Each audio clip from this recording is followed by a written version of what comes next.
सीमा सुरक्षा बल की 28वीं बटालियन का सिविक एक्शन मेडिकल प्रोग्राम का आयोजन। डूंगर राठी की रिपोर्ट चौहटन। बीएसएफ की 28वीं बटालियन के द्वारा सरहद से सटे गांव सरूपे का तालाब में सिविक एक्शन मेडिकल शिविर आयोजित हुआ। इस कार्यक्रम में मुख्य अतिथि 28वीं बटालियन के कमांडेंट राजेश कुमार के सानिध्य में संपन्न हुआ।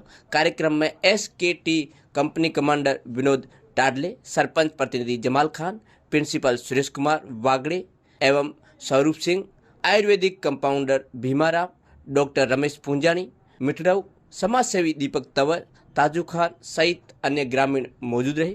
कमांडेंट राजेश कुमार ने कहा, सीमावर्ती क्षेत्र की जनता को स्वास्थ्य सेवाओं के प्रति जागरूक करना और उनके स्वास्थ्य को लेकर समय समय पर अभियान के तहत मेडिकल शिविर का आयोजन कर आमजन के स्वास्थ्य का परीक्षण करना भी बीएसएफ का एक महत्वपूर्ण जिम्मेदारी है, जिसमें बॉर्डर के लोग फिट रहेंगे और उनका स्वास्थ्य बेहतर रहेगा।